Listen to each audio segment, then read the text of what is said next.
Before we get started, anyone interested in ordering Mr. Lindell's 4-CD set, go to metaphysicalarttheater.com. For those in the U.S., you can order physical copies or the digital downloads. For those outside the U.S., you can order the digital downloads by going to metaphysicalarttheater.com.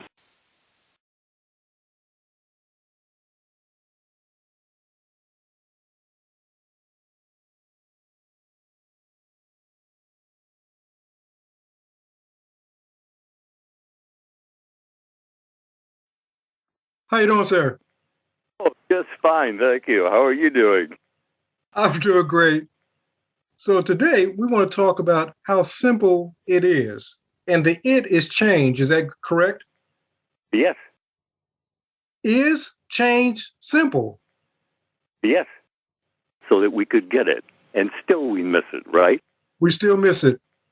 And the thing of it is what people don't understand is that it's ongoing. You have to constantly be what you want to be, or you're not being it. Does that make sense? It does. No, it makes perfect sense. And for years, I didn't get being it. I thought that I had to become it. And so in becoming, it was always saying that I wasn't it. So, of course, I never manifested it. Right. That's it. Right there. You're always thinking ahead of the evidence that you're experiencing. And if you can change the conversation in self, because it is a in self as without. It's not as without, within. That's being of the world. And you're told not to be of the world, but to be in the world, but not of the world. Because the world's idea is always that the power is out there, but it isn't. It's in you. You are the operant power. Isn't that so? It is so. So going back to how simple it is, when we're looking at change, how can one begin to start the process of change? Okay, very simple. Change your mind, change your world. That's what God has given everyone. And it says, to the Lord belongs escape. That's the Lord in you. Belongs escape. From you, from me, from all of us. Because he tells you very plainly, I suffer with you, but you behold me not. I think that right there says more than they're experiencing in their world, don't you think? I do. You spoke of the Lord within the individual, and I think that that's, as you often will say, is the rub. I think that many people haven't come into the realization, God in them, the hope of glory. Yes, that's right. That's all we're looking to help them get over, because you see, they're thinking from the past rather than the future. At least more one than the other. But you'll find out if you'll just look to see what you're experiencing and what you have thought ahead of your experiencing. Because remember this, every word must be accounted for. Every word. And I say that, and it even gives me a shiver up my spine. but that's what it is. It's as you think you are. But you see, it's you thinking first, then you are. And your world is exactly the same as you think it is, because it comes through you, not to you. Your world is coming through you, not to you, because every word you speak is taken into account to make up your world of experiencing. Is that not so? That is so. So I was in the YouTube channel, and somebody had made a comment, and the question was, isn't God wise enough to know the difference of when I say something that I don't mean or something that I do mean? And I told the person, it's not on God, it's on them.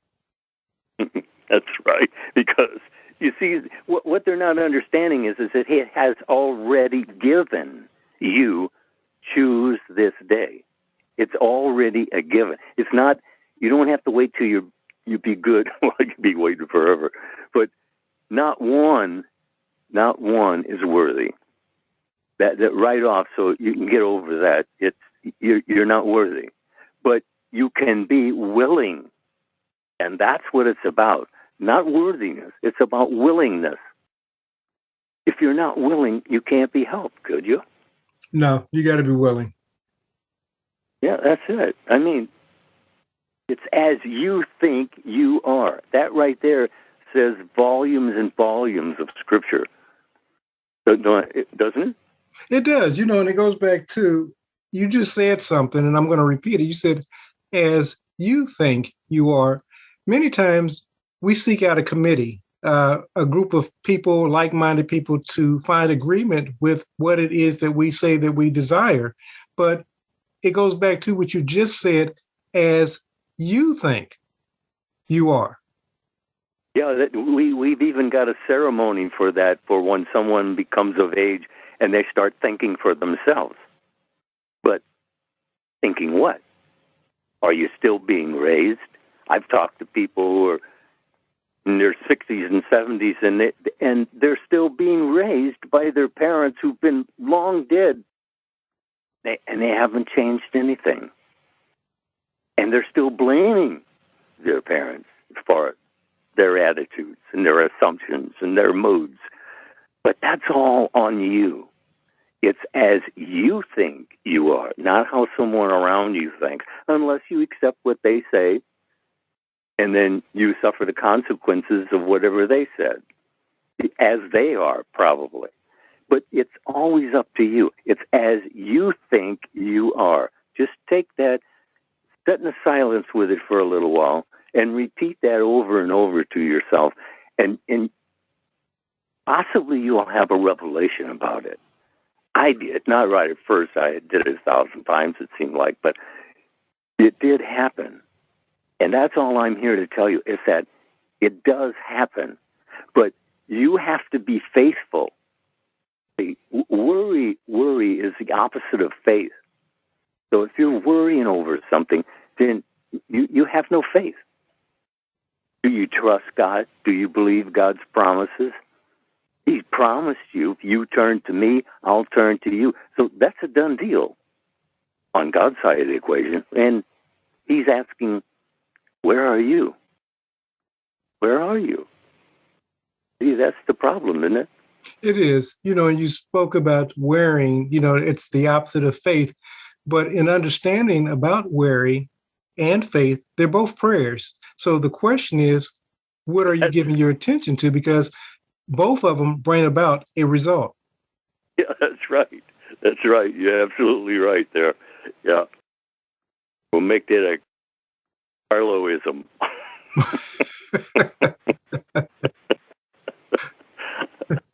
Oh, man. Yes, how simple it is. But the thing of it is, you see, you don't keep it simple.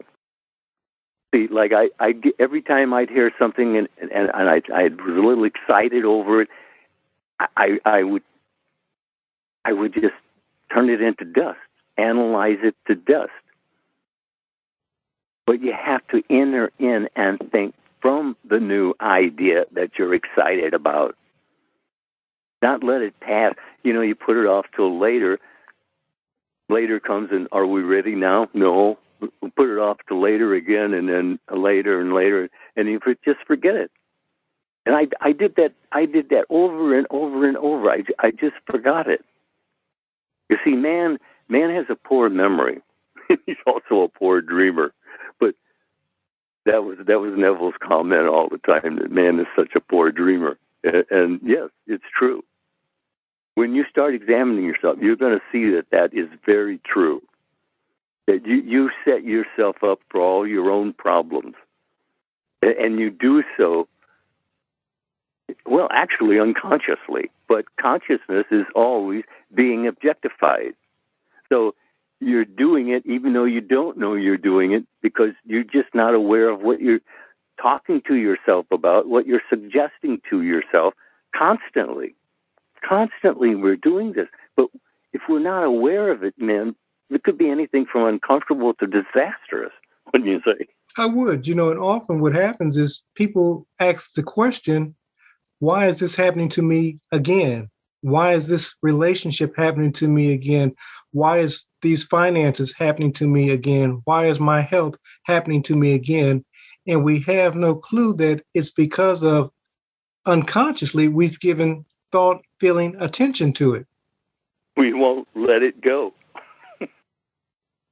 Isn't that what we're told? Let go and let God? Absolutely.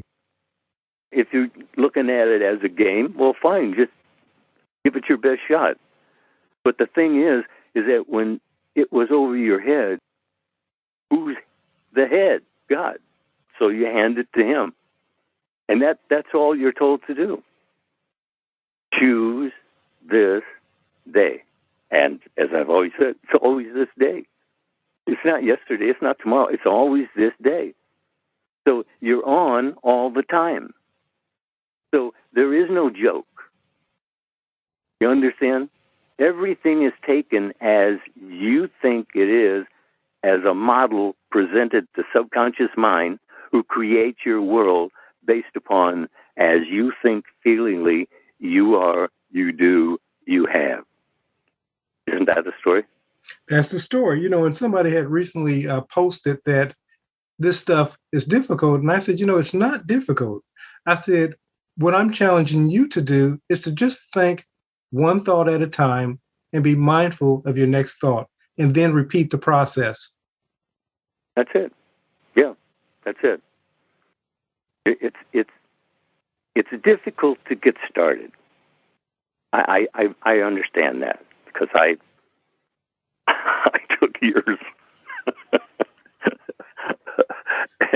and although that seems funny now, it was not funny at first. Because I was looking for it to be difficult. Because then I had an excuse not to do it. But you're told that you can do it because you're told to do it. And why would God tell you to do it if you couldn't do it? And you couldn't. He'd know that, wouldn't he? He would. And it goes back to, as we're thinking about how difficult it was in the beginning, it's because, the truth be told, ego was running the show. When ego is running the show, ego is going to point out to you all the challenges that you're going to face and how impossible it is to change your thoughts, because this is just who you are. This is who you were born to be. Yeah, actually, you hit it right on the head. That ego is always looking to run the show. Now, I admit he does have a part to play, but it's a very little one. But he'll expand it as long as he can control you to have you thinking negatively, then he's totally in control. And even if you say you're justified in doing so, you're still going to experience the effects of what you're planting. Isn't that so? It is so. And you made me think about the phrase, they say, the tail wagging the dog. And that's ego. Ego's nothing more than a tail, but it's wagging the whole body of the dog, and it's in control until we realize that it's not in control. Yeah. Well, actually, for most of the world, it is. True. It really is for most of the world. It is in control. It's always about competition, but it's always competition on the outside.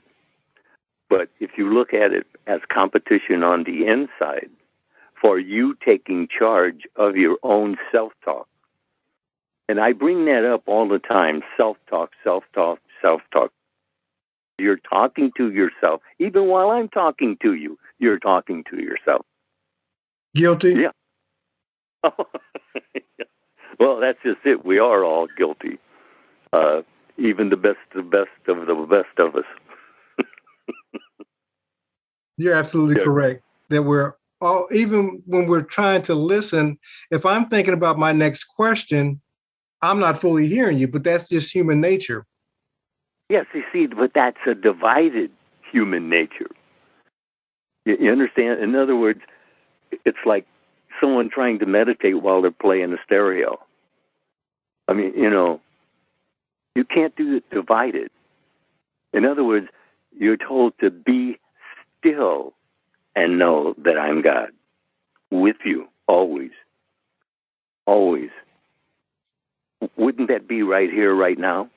Right here, right now. Yeah. So in other words, you don't have to call on him to come to you. All you have to do is just turn around. And that turning around is just you're thinking feelingly one way, and now you've decided you want to think feelingly differently, and you do so, and that's your turning around. You see, there's only God. Everything else is made up. There's only God. And what God is doing, called the play of humanity. But he has given man his power to do, to change, choose this day. That's what you're told to do. Choose it. Are you choosing it or just going along with what's going on? And that's okay if that's okay with you. But if you want change, then you have to make a decision as to what this change would be, and then enter into it in thought, in mind, in imagination, in the theater of mind. While you're in that stillness, think only on things that are lovely and of good report. If you have to think at all, think that. But if you can be still, you will understand that you are one with God right here, right now. But you can ignore him forever. And that's what's called hell, right? Absolutely. The thing is, you're absolutely right. An individual can choose to ignore, or they can actually embrace their divine self because that's who they are. And many people refuse, whether knowingly or unknowingly, and they're experiencing hell on earth. Yes, yes. And like you said, unknowingly.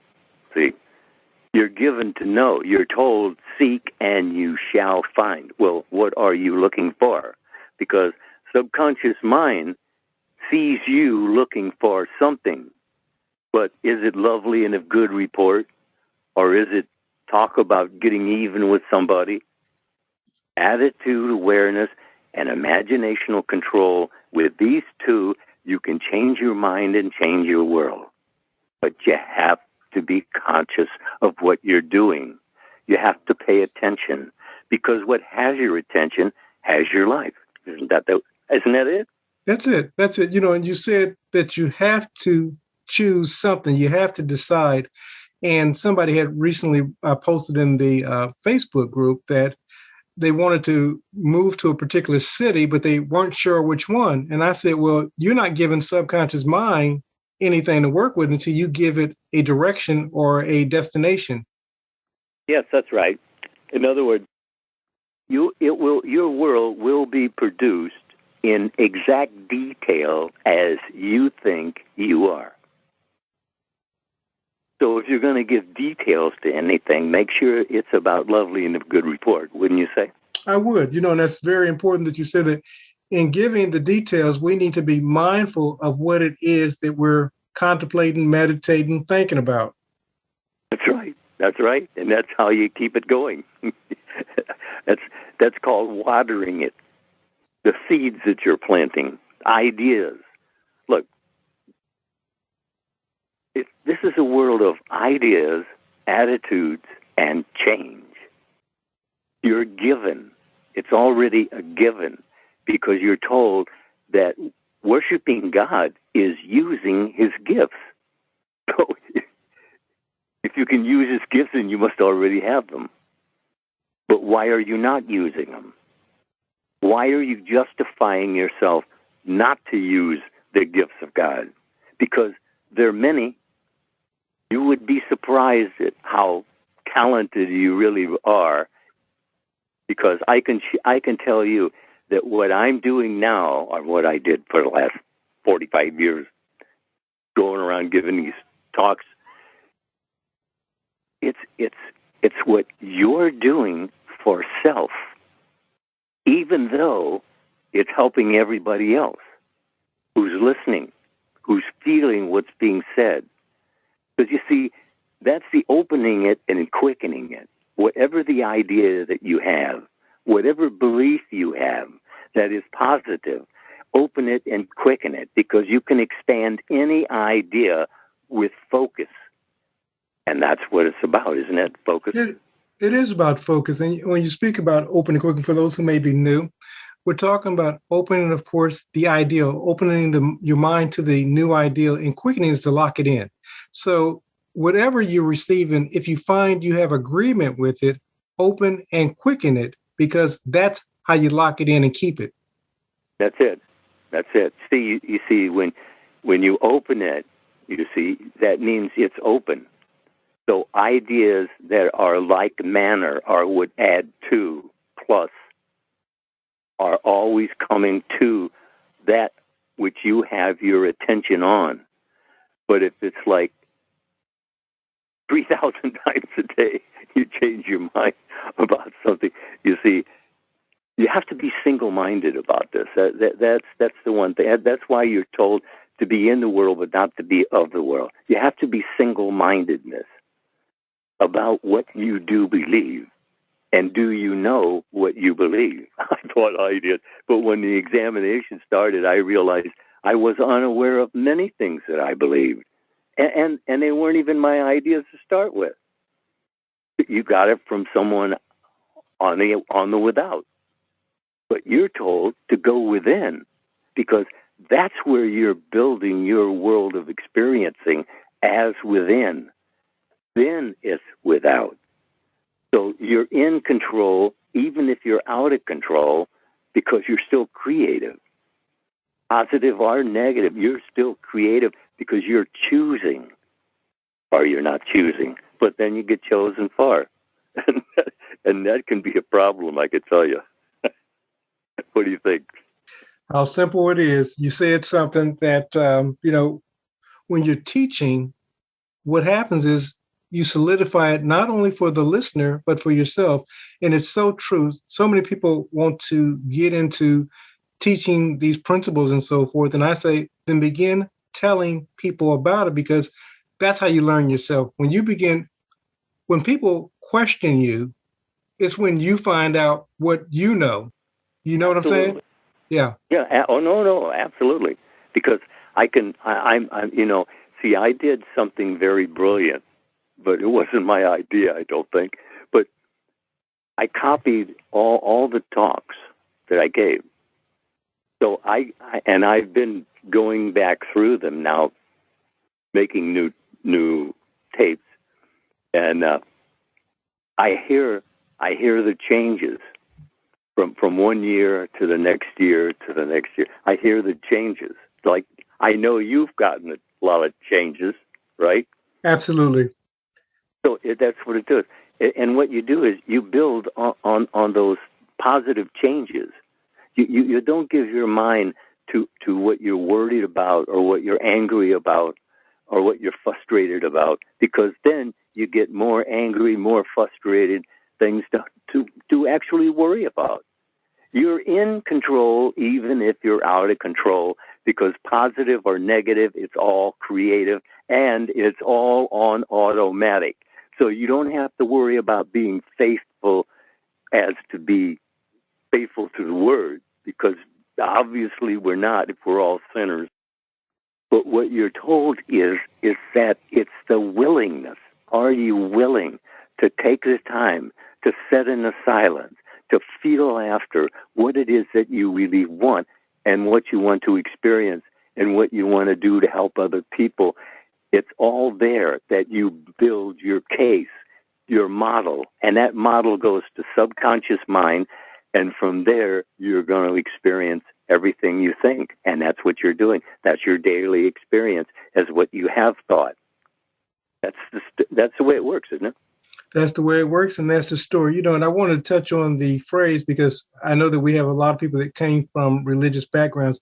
When we're talking about sinner, we're simply talking about those who are missing the mark of their target. The things that they want to achieve, they're not getting it because, of course, they're thinking amiss. So we're not talking about the religious connotation of sinner. We're talking simply about those who are not getting what it is they say they want. That's it. You got it. That's it. That was a good way to explain that. Very good. Thank you. Just a moment in your life that you actually can focus on being your ideal of lovely and of good report.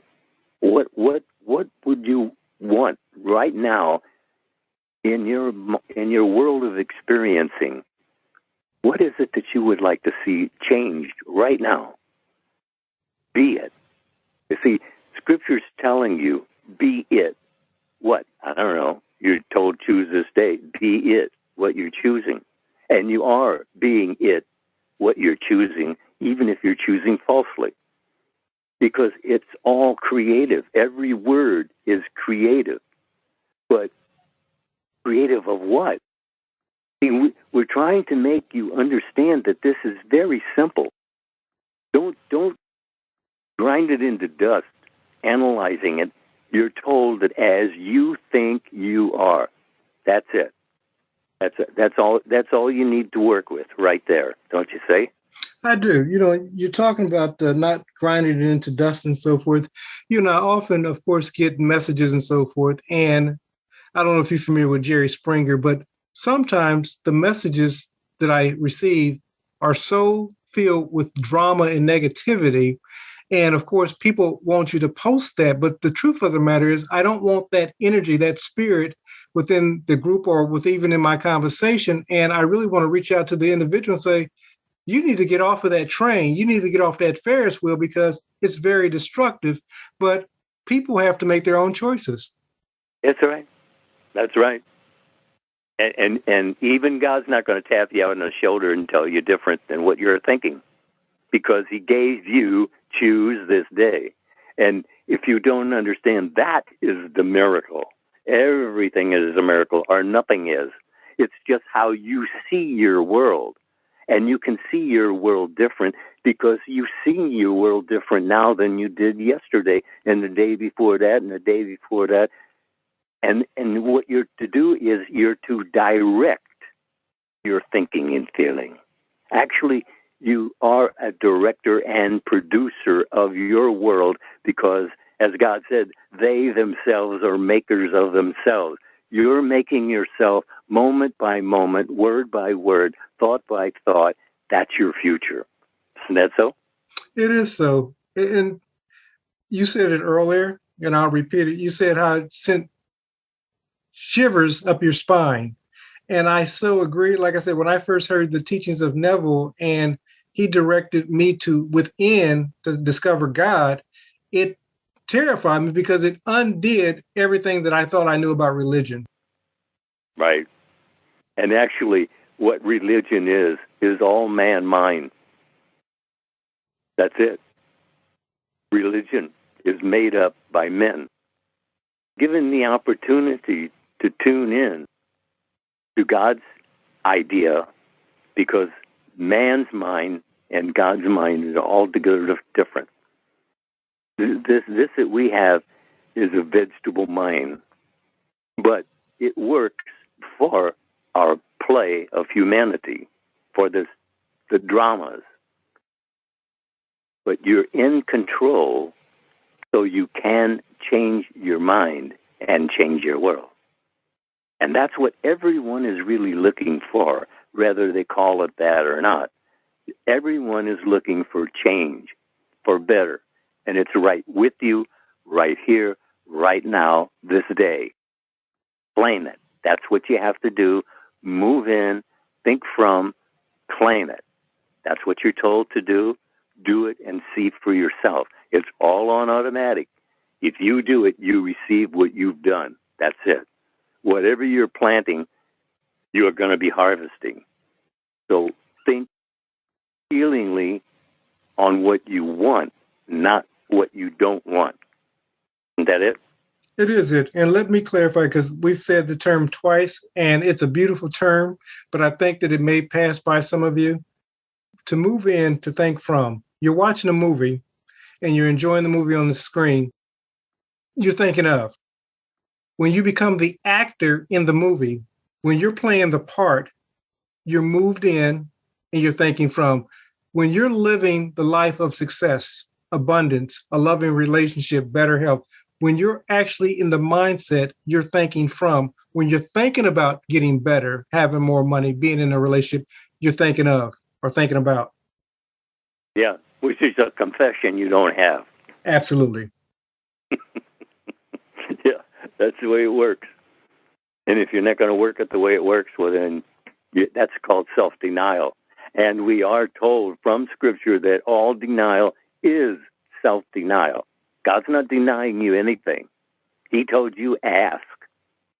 Believing is receiving. And we're told that all things are possible to those who believe. So wouldn't believing be your next study, your next effort, your next examination to see what it is you do believe? Because I'll tell you, I was surprised. Well, actually, not really. I think it's you know, but then you don't want to know. I think that's all there is to it, don't you? I do. You're so correct. I remember when I first started my spiritual journey, and I knew what I believed, and I was on fire, and I was getting on people, hellfire, brimstone, and rebuking folks and so forth, because of course that's where I was. And I thought to myself, I thought that I would always be at that state, and thank God I wasn't.